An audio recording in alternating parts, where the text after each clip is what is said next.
Well, good morning and welcome to the John Kentera Show on a Friday. Well, this is a day I've been waiting for, and I know you've been waiting for as well. The Cactus League Opener for our San Diego Padres as they go against the Seattle Mariners in Peoria.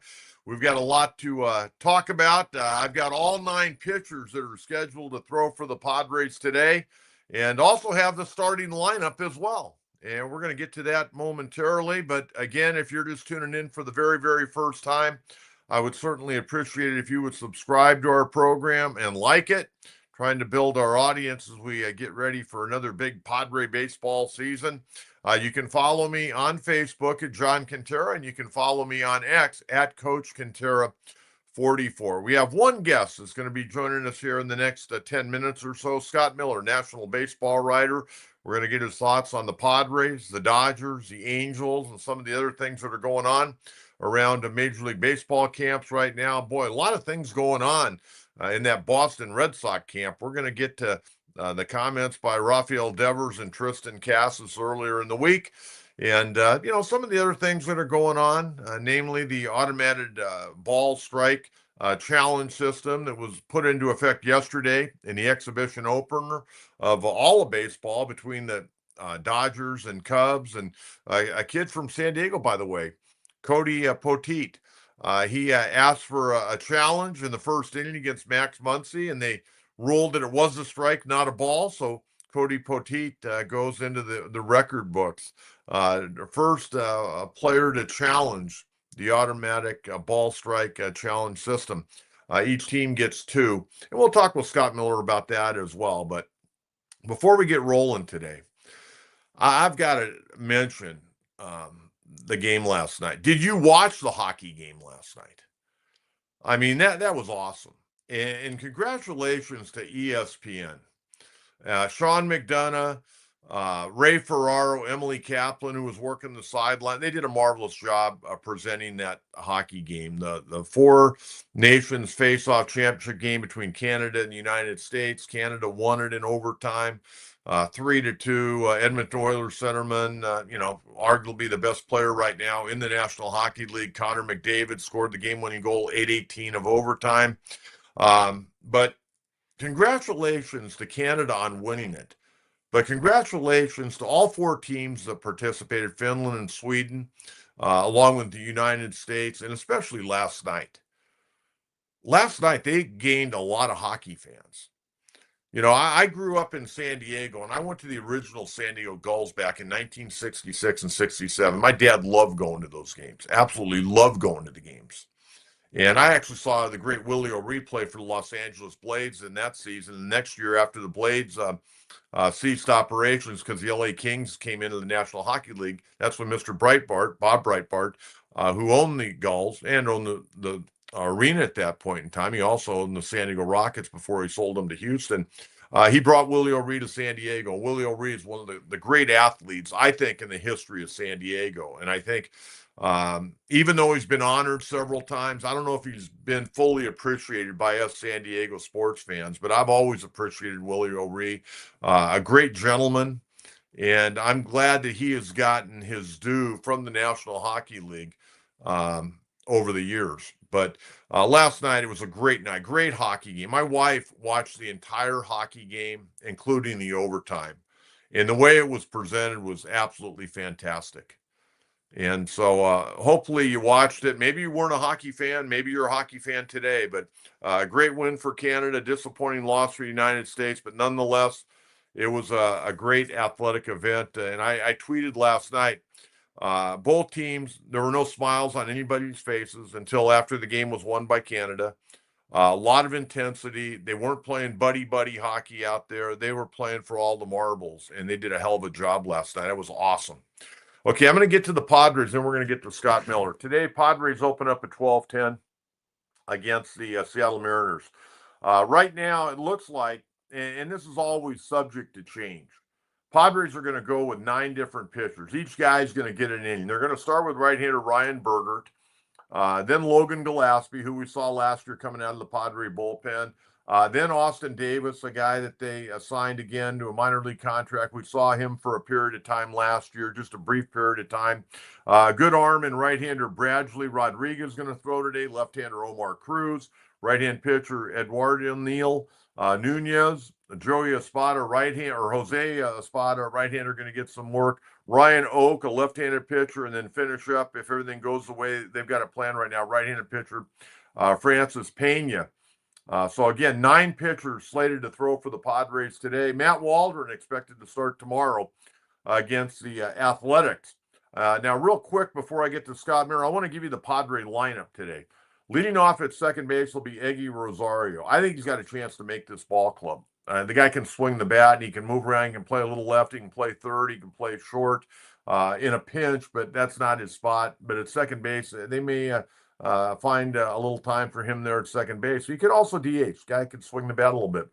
Connor Joe's going to bat second, play first base today. Manny Machado will probably get 1 or 2 at bats. He's going to play down at the hot corner, hit third. Elias Diaz hitting cleanup, going to catch.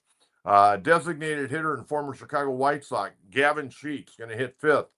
An interesting guy, a talented guy, who last year had an orbital fracture when he was in the Yankee system. And he's been with the Cleveland Guardians, but a guy to kind of watch for. Right field, Oscar Gonzalez, 27 years of age, got some major league experience. Hitting seventh at shortstop will be Tyler Wade. Out in left field, battling for a spot, Tirso Ornelas. He's going to hit eighth. And then hitting ninth in center field today will be Brandon Lockridge. So that's your Padre lineup. And we're going to take your questions a little bit later on. We also went back and pulled off 2 or 3 questions from our last program. And then we'll take your questions if you're live today here shortly after our guest. But right now, I reach out to my buddy. And this guy, I'll tell you what, this time of year, I remember the days where he would always start in Florida in spring training, drive all over. And by the way, Florida is just a pain to cover in spring training. If I was a player or a sports writer, I would not want to have to be down in the Grapefruit League. I'd much rather be out in the Cactus League. But he'd always start in Florida, then he'd work his way back west. Our good friend, great national baseball writer, Scott Miller, joins us on the John Kentera Show. Good morning, Mr. Miller, and how you doing? Real good, Coach. How about yourself? I'm doing well. I remember when you and I, we used to have a conversation when you'd get to Florida, you'd go around, you'd see 2 or 3 places in one day, and you'd go somewhere else, and you'd be sitting in traffic jams right and left. And then when you got out to the Cactus League, it was a whole different ball game for you. Yeah, it was almost like being on vacation once you got back to Arizona. You're right. I mean, the teams around. One reason I go to Florida, I go there first for a couple reasons. One, there was so much more driving. I mean, I'd end up, if I saw 15 or 18 teams at the time in Florida, and I usually did, I'd over 2 or 3 weeks, I'd be 2,000 miles on the rental car or something like that, all over the state. So number one, Florida was heavier lifting, like you said. And number two, I just found Florida, it was more dependable weather early in the spring. Like in February, it tended to be warmer in Florida than Arizona. And so I'd always try to take advantage of that too. But it's the funny thing about Arizona, I'd get to Arizona, and at that time in the early 2000s, the White Sox, the Cleveland Guardians, then the Indians, Arizona Diamondbacks, and Colorado Rockies were all training down in Tucson.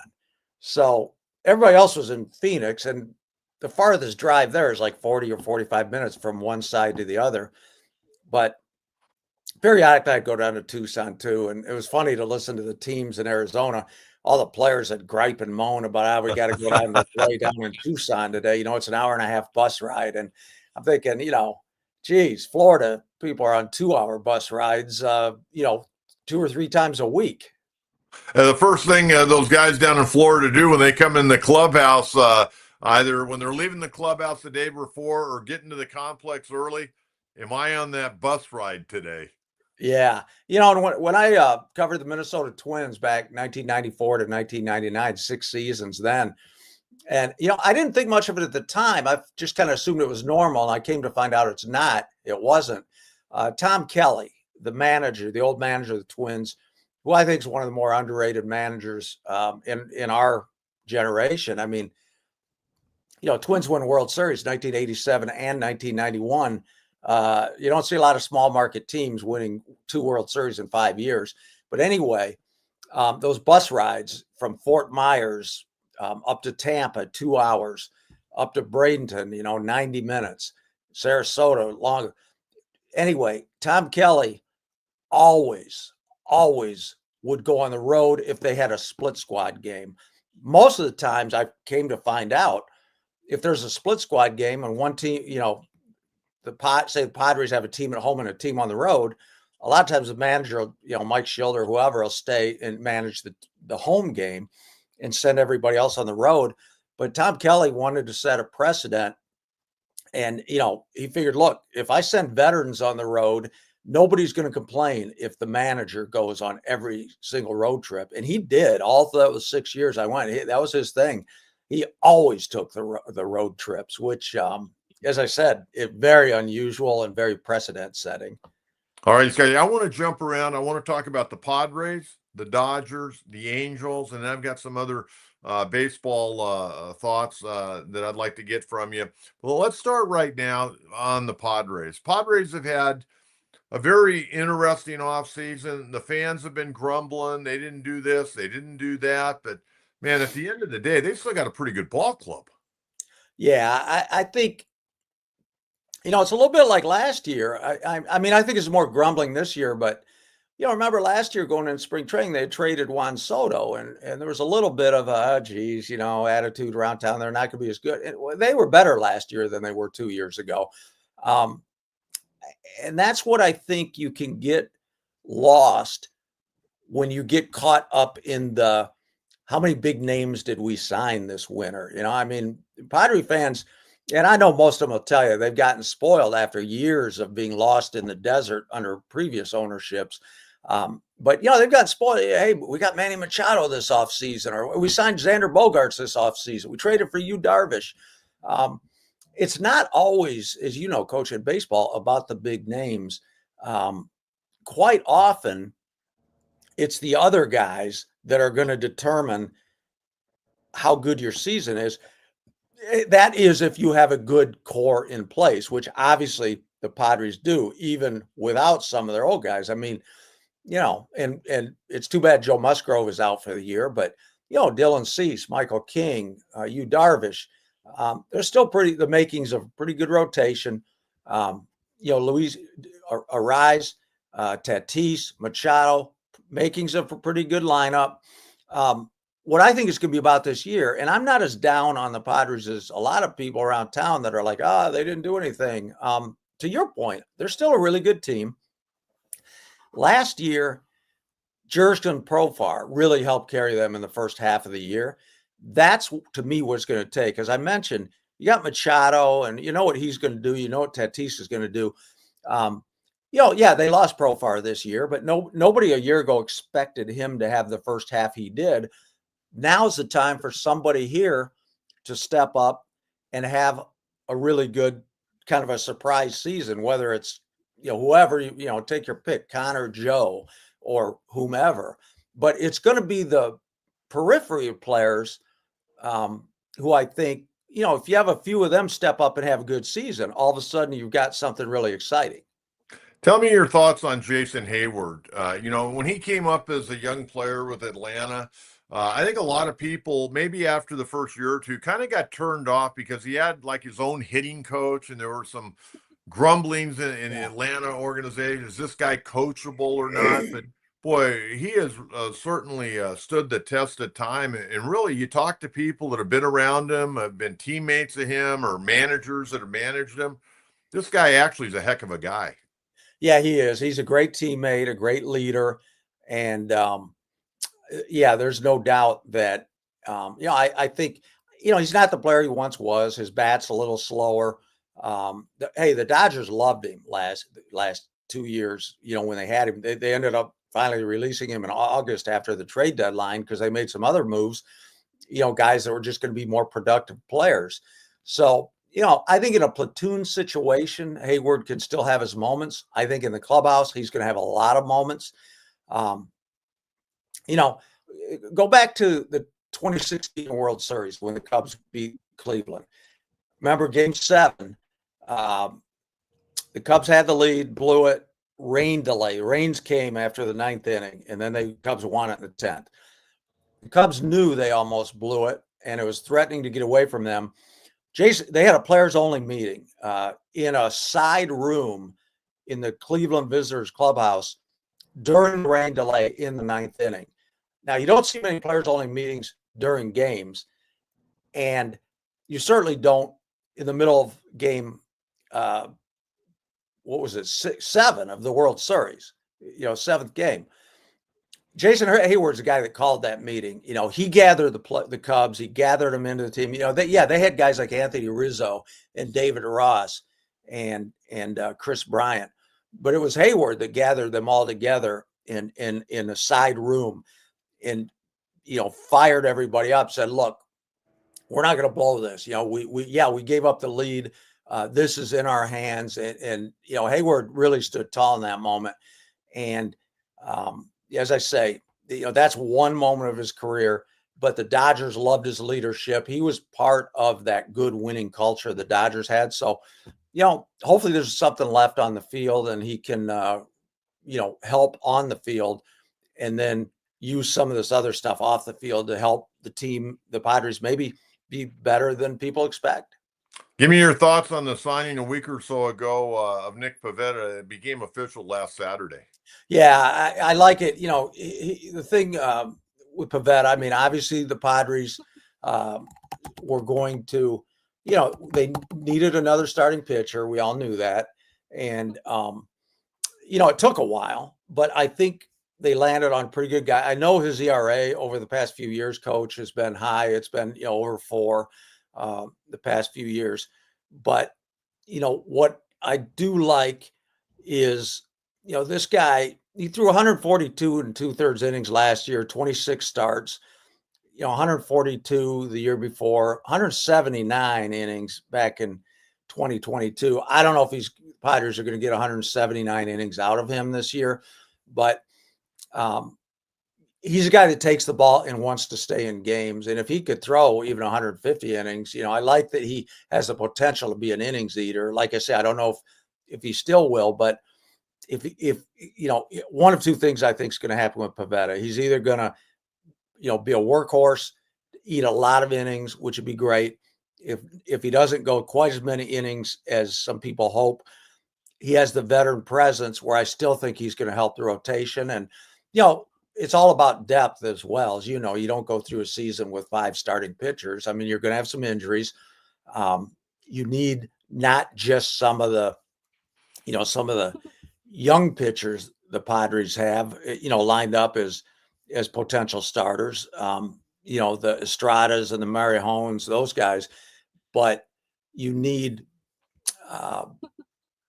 the veterans, and they have a good veteran core with Cease, and I mentioned Darvish and Michael King. You can throw in the category now, and Pivetta, really gives them a good, solid, I think, experienced rotation. And I think their bullpen, you mentioned Estrada. I think Estrada obviously set a major league record, striking out 13 hitters in a row last year. Really, I know he had a little time with the Cubs, but, got a lot of great experience last year. There have been some rumors about moving Robert Suarez, who's due $10 million. He's got an option for each of the next 2 years at $8 million that I'm sure he would option out of. He had another great year like he did a year ago. But the Padres have, I think, the bullpen to where if those starters can, give them any kind of length whatsoever, the Padres ought to be in pretty good shape in the late innings. Yeah, they should. And I'll add one more thing on Robert Suarez, Coach. I know there's some trade rumors going on around him. And I'll say this, I'm not advocating for him to be traded. I mean, when he's on, obviously he's really solid, but almost as a warning shot, I would say to Padres fans, I don't think it's the end of the world if they trade Robert Suarez. And the reason being, yeah, you love his talent. You want to keep him. But as AJ Preller moves pieces around and works with the payroll within the parameters of his payroll, if they do have to make a move, bullpen relievers are the most volatile part of your team year after year after year. and we've seen it so many times, a guy that has a reliever that has a really good year one year, oftentimes falls off the next year because he was overpitched, or he threw too many innings, or he was in a groove, and the next year he's not. And a lot of relievers can become inconsistent. And also, it's volatile because, guys that maybe have been afterthoughts, all of a sudden you give them a chance in the bullpen. And historically, it shows up time after time after time. A guy that was an afterthought last year, all of a sudden gets an opportunity this year, and he stands up, and you can find good bullpen help with those kind of guys. So again, not advocating to trade Suarez, but I think I'd rather see him traded than Dylan Cease if the Padres have to make a payroll related move.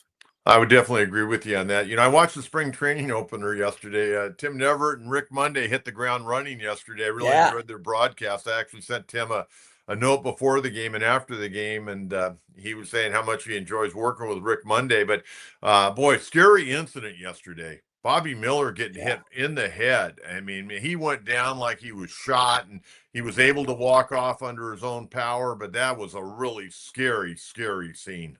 Yeah, not a good way to start an exhibition season, both for the Dodgers and just for baseball in general. The very first game, starting pitcher gets drilled in the head like that. And it is scary. I know a couple years ago, remember they came up with some kind of plastic inserts to put inside caps. Yeah, and you don't hear much about that anymore. And I don't know if anybody even wears them anymore, but it's always a worry. As hard as these hitters hit the ball today, and the bats are a little bit harder than they used to be. And we keep hearing about exit velocity.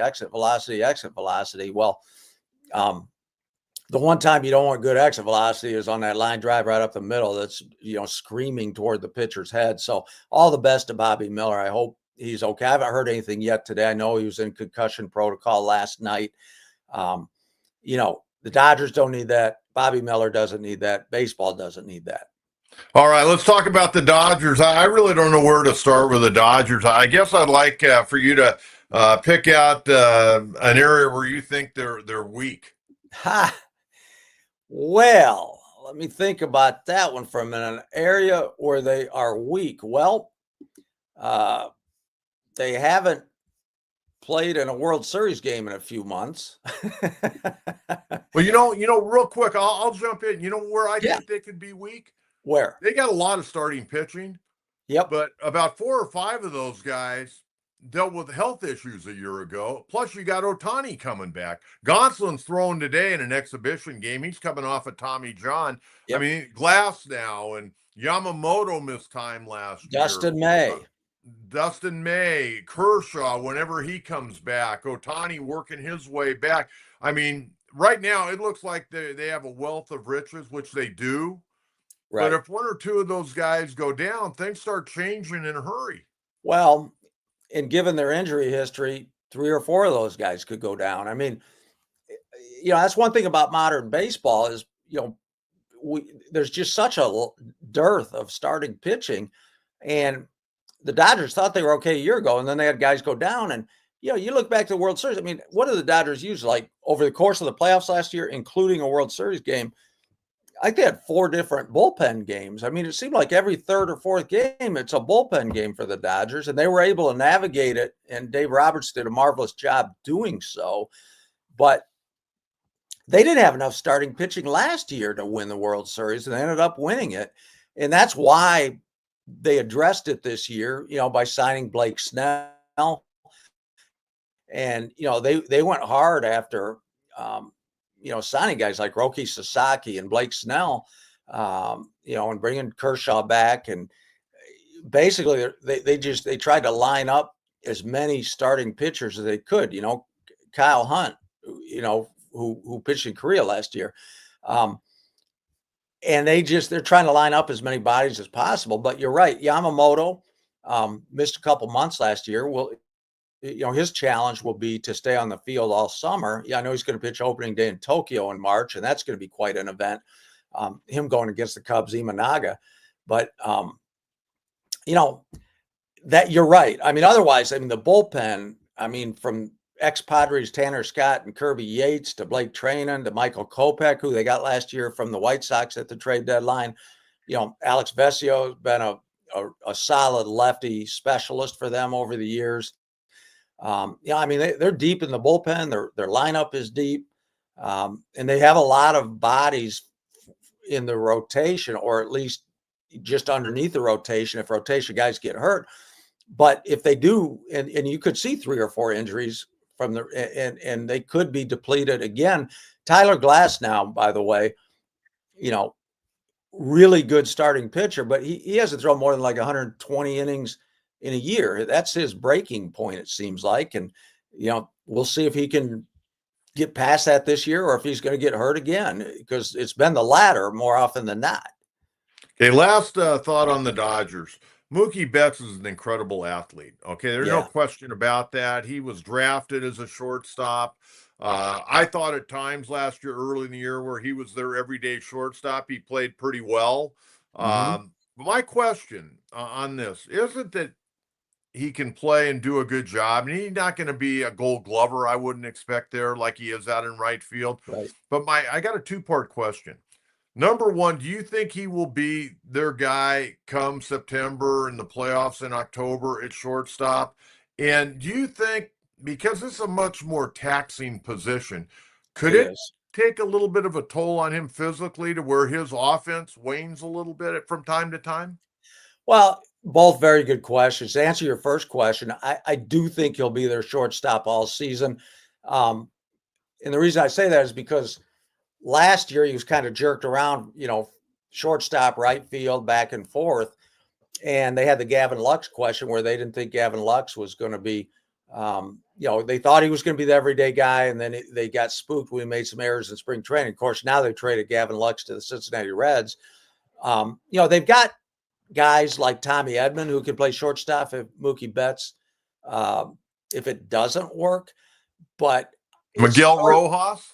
Yeah, he's and he's a better defensive shortstop than Betts. He's the best defensive shortstop on the roster. So, there are a couple of guys, but I don't know. I mean, they re-signed Teoscar Hernandez, and so there's your right fielder. There's a guy that's going to take Mookie's place. We know Teoscar Hernandez isn't going to DH because that's Shohei Ohtani's position. So, you line up with Teoscar Hernandez in right, and Tommy Edman in center, and Michael Conforto in left. I'm not saying that couldn't be moved around. I mean, if Conforto doesn't find his offense, it could be another year where he doesn't live up to expectations, and maybe they juggle some things. But I think they're going to really try to keep Mookie Betts there. I think it's, in fairness to Mookie Betts, you want to leave him in one place. And then to answer your second question, I think it's very astute question whether, if he does play shortstop every day, it's more taxing than right field. Could it affect his offense? I mean, Mookie's a guy that's going to turn 33 this summer. I'm not putting him out to the old glue factory or anything quite yet, but 33 years old. He's 32 right now, going to be 33 in the summer, and to play a taxing position every day, it's just a fact of life that, at 32, 33, that ain't 26 or 27. So it could be a situation where maybe, he does wear down a little bit, and then the Dodgers have to decide, oh my gosh, should we move him to the outfield, or do we just spot him some days off here and there? Let me ask you this. In all the years that you've covered Major League Baseball, and it's several decades, I might add, you're still a very young man, but have you ever seen on paper a deeper roster? No. Even those Yankees teams of 98, 99, 2000, the last time a team won back-to-back World Series, by the way, the Yankees won those 3 in a row. They had great teams, from Derek Jeter to Paul O'Neill to Bernie Williams to, on and on, Jason Giambi at times and Tino Martinez at times. But, the Yankees ran out like, a real solid starting 9. But no, the star power the Dodgers have, the depth they have, and it's all around, like we talked about. It's in the lineup. They got guys. coming off the bench that are solid. It's the rotation. It's the bullpen, and I mean, their payroll is obviously obscene. It's off the charts, highest in the game, and 2 or 3 times higher than a lot of teams. And what I would say the problem with the Dodgers for other teams is it's not so much the sheer amount of money they spent, but the problem for other teams is not only do they have that money, but they've got as smart a front office as there is in the major leagues, and they target the right people. I mean, you can't do better than having a team led by Mookie Betts and Freddie Freeman. I mean, those guys are all-time good people. They're all-time great teammates. They're winners. They lead by example. Tommy Edman, mixing guys like him in. So that's the problem for other teams. To me, it'd be one thing if they had all that money. Like, look at the Angels, never had near that kind of money, but look at some of the signings they've done. I mean, C.J. Wilson a few years back blew up. Josh Hamilton blew up. Dodgers don't. I mean, they got money and they are smart about it. I would agree. They're big into the mental makeup. There's no question about that. They always seem, Scotty, when they bring a guy in, they have a plan before that guy ever walks in the door. Hey, this is how we can get you better. This is what we see. They've got all the analytical information, and man, I'll tell you what, people want to go there. I mean, I know they're paying a lot of money, but people want to go there because when they walk in that door, the Dodgers, it seems like they got this magic wand because they spend a lot of time evaluating players and looking at numbers. And, you mentioned Conforto. To me, I thought that was a very odd signing until I looked deeper and saw what Conforto does against right-handed pitching. Now, that tells me it's probably going to end up being a platoon in left field with him. Right. But the guy does get on base, and he does hit with power against right-handed pitching. Yeah, no doubt. And, you're right about the plan. And that's where Jason Hayward fit in the last two seasons before they released him in August. Same thing, Hayward played some right field, he against right-handers, but, against lefties, he wouldn't. And absolutely, they've got a plan for everybody. And, it's 9 times out of 10, it works. Let's talk about the Angels. Ron Washington, a tough first year. Perry Manassian gets extended up there. Artie Moreno said he's going to lose $50 million this year. They went out and they signed a lot of veterans, bargain basement veterans, the guys that know how to play, along with some of the young guys in the organization. Who knows? Maybe they'll surprise. Maybe Trout moving to right field, he can stay a little healthier. I'm not going to knock on wood on that one. But at the end of the day, what do you expect out of the Halos this year? I'm going to give you my knee-jerk reaction. What I've learned from the Angels. Another disappointing year. I can't tell you exactly how or why, but Artie Moreno needs to sell the team. They're like the opposite of the Dodgers. We just talked about the Dodgers having such a good plan. The Angels have reached a point, like it seems like every year they just throw stuff against the wall to see if anything's going to stick. You're talking, and I know I don't have to remind you, but all those years of Shohei Ohtani and Mike Trout together, and they couldn't even make the playoffs. I love Ron Washington. I wish he had a better situation. I feel badly that he's in that situation, but hey, you got to take the job when it's offered to you if you want to manage again. But I mean, this organization, you go back to,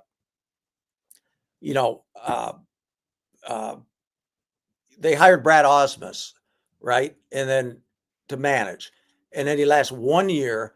And then at the owner's behest, they blow him out because Joe Madden became available. And then Joe Madden didn't work out. So they end up churning the manager chair over yet again.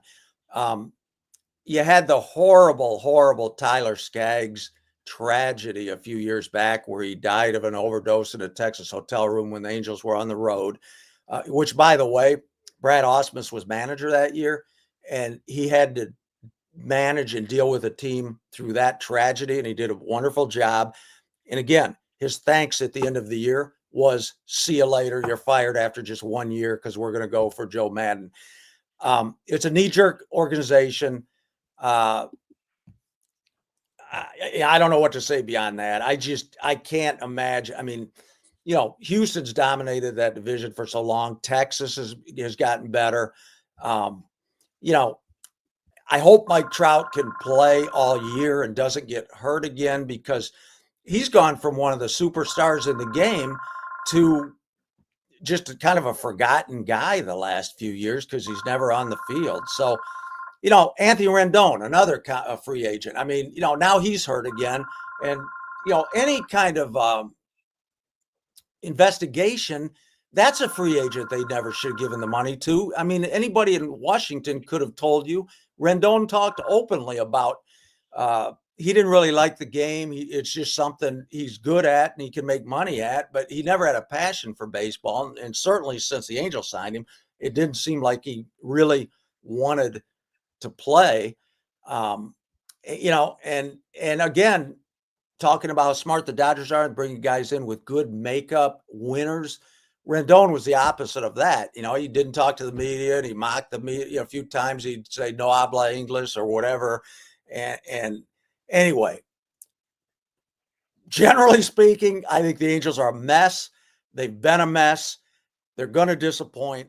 And it's like wake me up when they get new ownership and a new direction. Well, it'd be nice if somebody that you and I knew would buy the Angels, where you and I could get involved. Well, I'll guarantee you this, and I'm a longtime baseball writer. I've learned a few things along the way.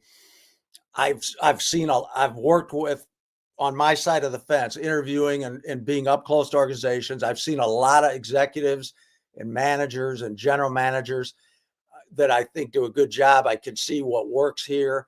I see what doesn't work over here. And I would never purport to make myself any kind of a baseball executive or front office guy. But I will say, in response to what you just said, Coach, you and I in charge of the Angels, we couldn't do any worse than they've done. Very well put. Hey, a couple of other quick things. The automatic ball strike challenge. Yeah. Last year in the minor leagues, and it's been going for a few years. It actually started, I don't know, 5-6 years ago in the Atlantic League. But last year, 51% of the challenges last year in the minor leagues were overturned. And that's not exactly a ringing endorsement for this this new challenge system. If they eventually in 2026 are talking about putting it in play, your thoughts on it? Yeah, I get in the digital world we're in today, where you want to make sure everything is just right and just so, and everything's accurate, and there's an argument to be made for that. But I also think it's one more step that just sucks the soul right out of the game. I mean, instant replay to a degree, I think, has done that. The passion of the game, it seems so robotic now versus, real honest to God passion. And I mean, you and I remember the days of, Earl Weaver, Sparky Anderson, or whomever, Jim Leland, going out and arguing with the umpires. That would put a charge into the stadium. And it was part of the game that people loved, and it showed passion and fire and everything else. And those days are almost all but gone. You don't see many managers anymore going out and raising hell with the umpires because unless you're Aaron Boone. Yeah, Aaron Boone's one. There you go. Aaron Boone would be one.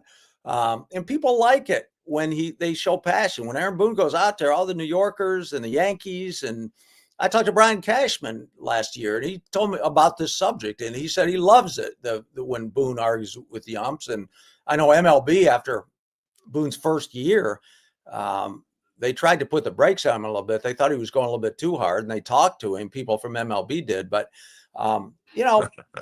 defending your players, all of that is a time-honored system in baseball, and I think this automated balls and strikes system, it removes more of the humanity from the game with from the home plate umpire to the relationship he's got with the catcher. I know this is probably heresy to say, but I loved things like, remember back in, it might have been 97. It had to be 97, I'm sure, because that's the year the Florida Marlins won it all. But when they played Atlanta in the playoffs, I believe it was 97. Remember the famous game where the late dear departed Eric Gregg was the home plate umpire? Oh, yeah. He was given like 6 inches off the plate. He'd strike. And he had good mechanics, though. He had good mechanics. And I know that is taking things too far. I mean, some of those pitches, it was like in the next area code. You couldn't have hit him with a telephone pole. No. But in the spirit of that, I don't mind an umpire if the days when the pitch was 2 inches off the strike zone and the ump would consistently call it. If he was consistent, you used to always hear, hey, as long as the umpire's consistent, we'll adjust. And it encouraged the hitters to swing, by the way, because they were like, hey, we got to adjust to the umpire's strike zone today, so we're going to swing. And today, back to analytics, it's all about on-base percentage, and guys are taught, hey, if that pitch is even half an inch out of the strike zone, don't swing. And it's made for a duller game. It's made for a more boring game. And like I said, I know it's heresy to say because we want everything to be accurate, but I didn't mind when those pitches were a little off the plate and the umpires call it, made the hitters swing, and things were moving, and that was all good. I think we will see ABS in the major leagues. I don't know about, some people are speculating 2026 already because they're testing it this spring. Maybe 2027 seems more likely, but I think it's inevitable. And I know in that Dodgers Cubs game yesterday, I think there were only 2 challenges to all the automated calls. Everything else seemed to go just fine. Yeah, the umpire Tony Randazzo actually called a very nice game considering he hadn't been back behind the plate in a few months. 2 last things. Boston, their third baseman, Rafael Devers, said, I'm a third baseman. I ain't moving off third. Their first baseman the next day comes out and said Devers should play third. And Alex Bregman, who they just signed to a big contract, should be the second baseman. I didn't realize that Tristan Casas is not only a first baseman, but also the general manager.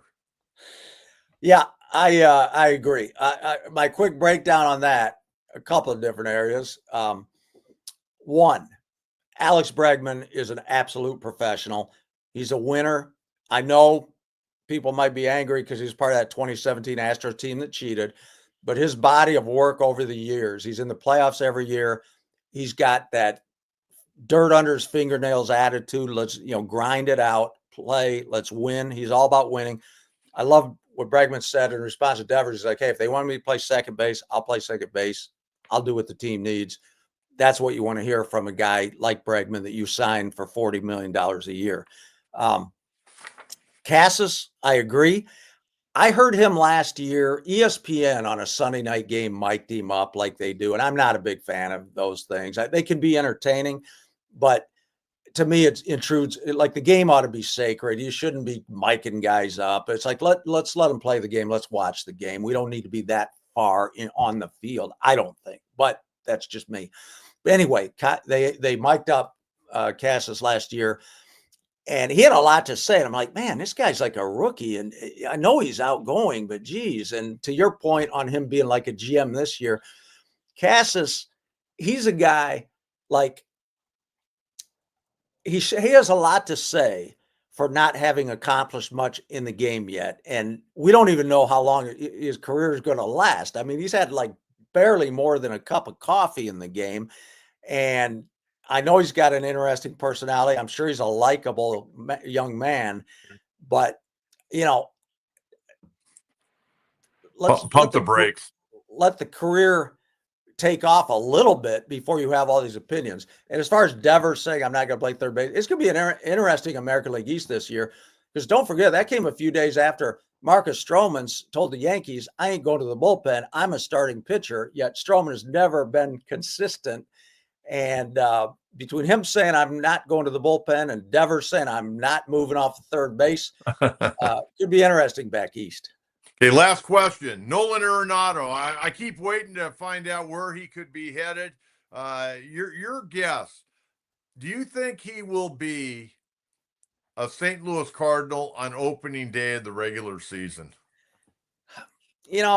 Because spring training started, the gut reactions to say yes, probably, because the Cardinals didn't get their business done with him over the winter. But that said, the third base market is not quite finished, I don't believe, because, Bregman just signed with Boston recently. So Justin Turner just agreed to terms with the Cubs, actually formally signed with them yesterday.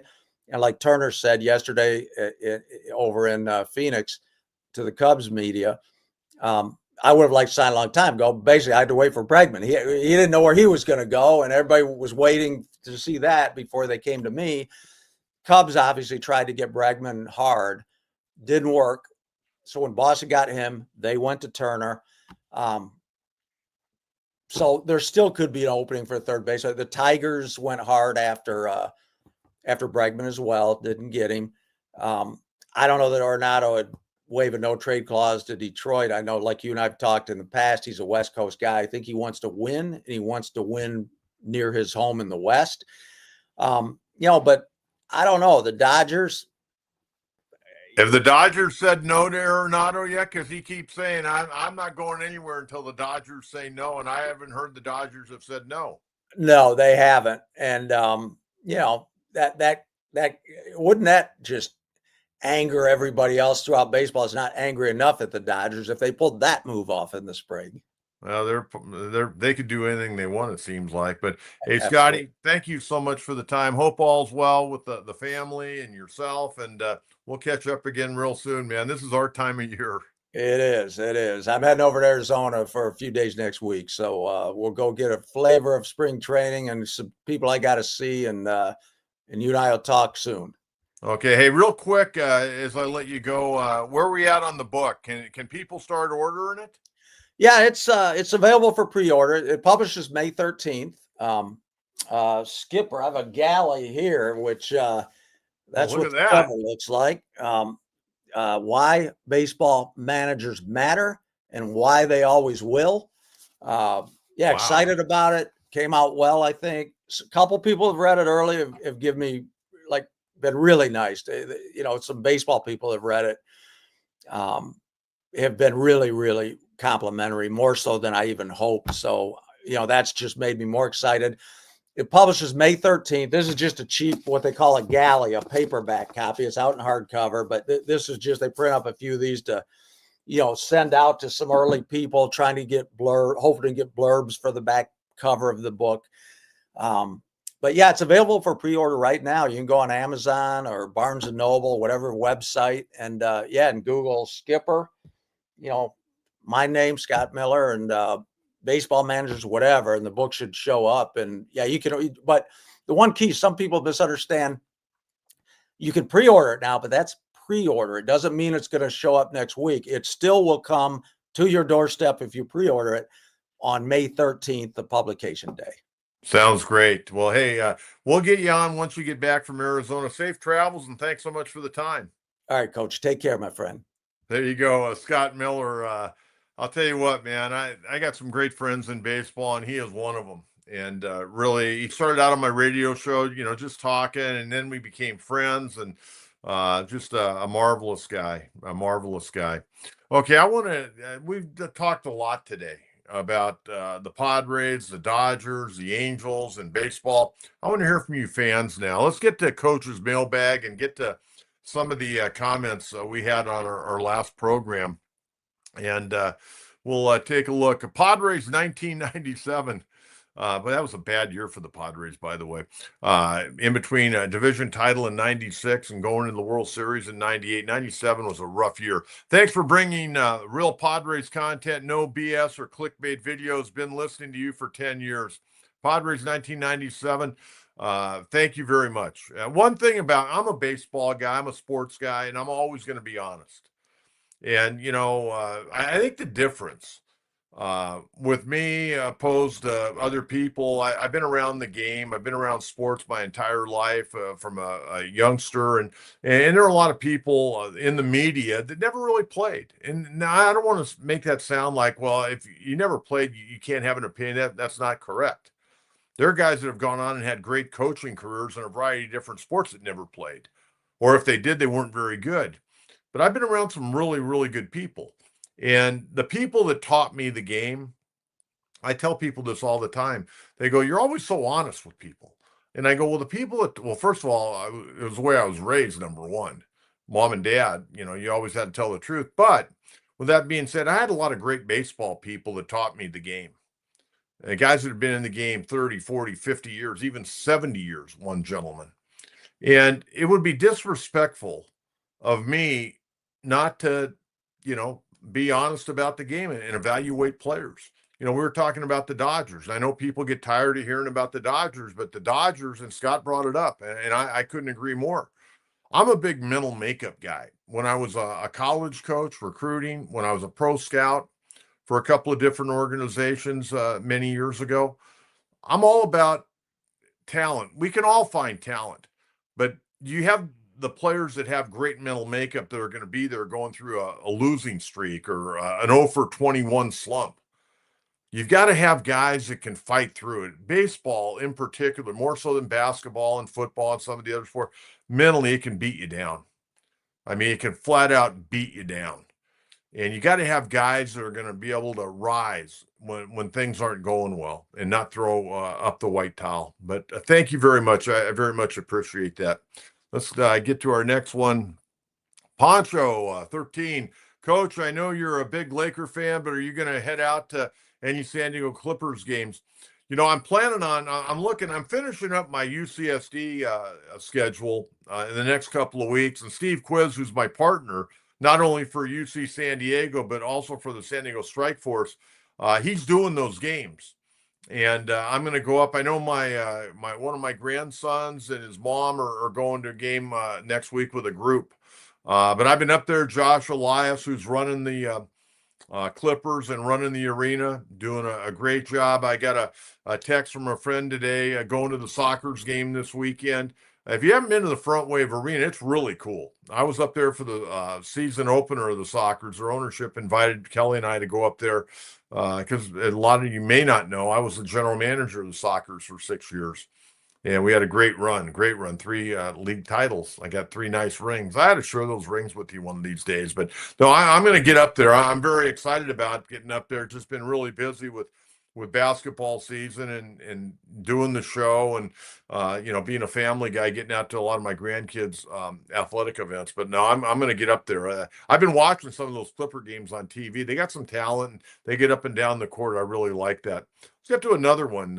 And we want to get to some the questions from some of you fans that are live today as well. And then we're going to get into a little college basketball before we get out of here. Alfredo Diaz. Hi, Coach. Alfredo from Ensenada, Mexico. Do you think pitchers should be helmets or wear helmets? No, but I will. Well, if you've got the ability to have the insert, I don't think it's going to really throw you off your game. It takes some getting used to, working out, wearing it around more rather than just when you pitch. And I think that wouldn't be a bad idea. Now, I know players wouldn't do this, even though baseball stole the Manford Man, the guy out there at second base in extra innings from girls softball. Girls softball, their pitchers, a lot of them, they wear a mask when they pitch. And they've got that mask to where, they've got good vision and everything. I don't know if a pitcher would do that or not. I think they probably wouldn't, but man, watching Bobby Miller get hit yesterday, that ball hit him 106 miles an hour coming off the bat. He had no chance. I think what you do, especially hitters, you got to take advantage of everything. I mean, if I was playing nowadays, I'd have a pad on the back of my hand so I couldn't break my hand there. I'd wear the elbow guard. I'm going to stay in there. And not only that, it takes away a little bit of the fear of getting hit. But I mean, I'm going to use everything known to mankind. I'm not going to wear a face mask at the plate, but I'm certainly going to wear that extended one side. If I'm a right-hand hitter, I'm going to run that thing out here to where it's not affecting my vision. I'm going to use everything possible to gain an advantage. And I think by putting equipment on that can protect you is gaining an advantage. Well, if it's within the rules, wear it. But I think some of it's gotten a little bit too much. But I think they do have the insert to the caps. I don't know if any pitchers are wearing them. 5-6 years ago, we used to hear about them all the time. But I haven't heard anything word one on them in several years now. And Alfredo, thank you very much. Thanks for tuning in. Gary from Taiwan, I love it. Good morning, Coach. A fan from Taiwan here. Good you share Padre goals in spring training in terms of player development. Also, any chance to see Xander and Jake bounce back this year? Thanks. Gary, both those guys, I mean, Cronenworth ended up having a good year. Average-wise, he declined. But, he drove in a lot of runs last year, and he played a solid defense. Xander, he hurt that shoulder, missed a lot of time. I hope dropping some weight is only going to behoove him. Okay, he's getting up there in years, 32 years of age. I think he'll do a good job at shortstop.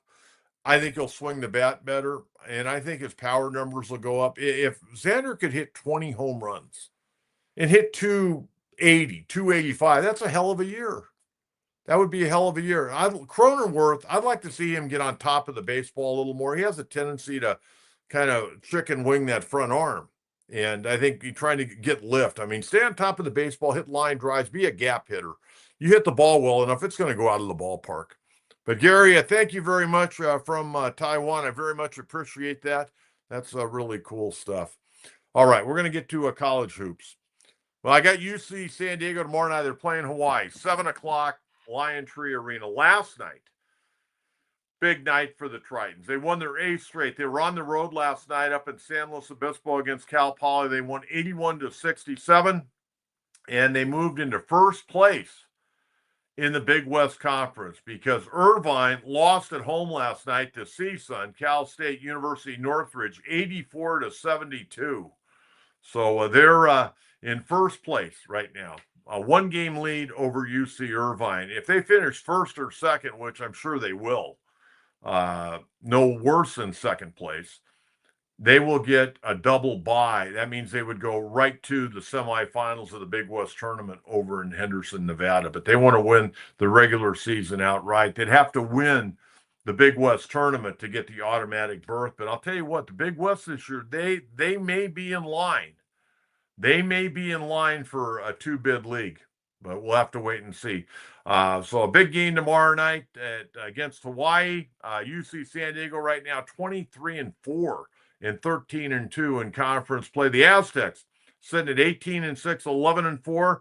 They had that blowout victory Tuesday night against Fresno State, 83-60. Their third straight win. Nick Boyd, another solid game, 19 points, 2 rebounds, 7 assists. Wayne McKinney coming off the bench with 15 points. And Magoon Guat, who earlier this week was named the Mountain West Conference Freshman of the Week for the third time this year, had 14.6 rebounds and 3 blocks. Now, here it is. The season, during the regular season, is on the brink. Tomorrow night, they've got Utah State up in Logan. And right now, San Diego State 2 games back in New Mexico, and Utah State in second place right now, 1 game back in New Mexico. I'm not sure they'll catch. The Aztecs will catch New Mexico. They've got 2 losses, so the Aztecs still 2 games back. But at the end of the day, every win they get is going to build that resume. And they may very well this year have to win the Mountain West Conference tournament to get the automatic berth. I think right now they're kind of teetering whether or not they're going to get a berth, an enlarged berth this year. We'll have to wait and see. And in USD, their season can't get over quick enough. They're 4-24, 1-14 in conference play, dead last in the West Coast Conference. They have an afternoon game tomorrow at Jenny Craig Pavilion, 2 o'clock against Oregon State. So that's the college hoops. Now, before we get out of here, I want to mention tomorrow, 4 o'clock, and I probably, or I should say it's Sunday. They play next week on Saturday, but on Sunday, I want to wish and congratulate them. Number one, it's finally here. San Diego FC, the San Diego Football Club. It seems like just yesterday they held the press conference. We've been waiting through logos and colors and hiring of coaches and finding players and what's the scarf going to look like? What's the kit going to look like? Well, Sunday, first regular season game, 4 o'clock up at Dignity Health Sports Park in Carson, where the Chargers played when they left San Diego initially. They surprised. They get to play against the defending champs, the LA Galaxy in the MLS. And hard to believe, 30 years the MLS has been going on. And my buddy Joe Tatino, who I worked with for 25 years in the radio business, is the original voice of the LA Galaxy. And Joe's still going strong up there, doing a great job. Started on radio, does both radio and TV now. Does a marvelous job. But good luck to San Diego FC. They've got their franchise opening regular season game, 4 o'clock. It's on Apple TV. I'll be watching that. I'll be home.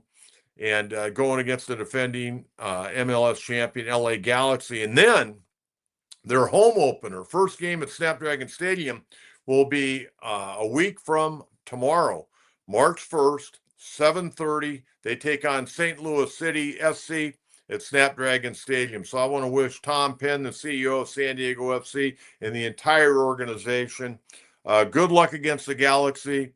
And here's to a very successful expansion season. Wish you the very, very best. And I'm sure there are going to be some ups and downs and probably more downs than ups that first year. But finally, we've gotten an MLS franchise here in San Diego. I want to wish them the very, very best.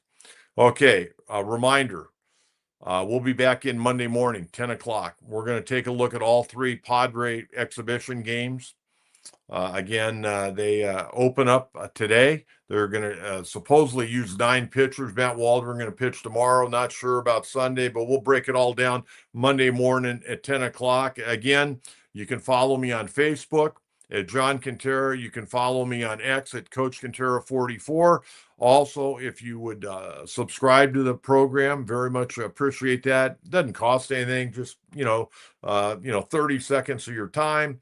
And also like it if you like it. But I always like your comments, whether you're leaving them on our YouTube page, on X, or on Facebook.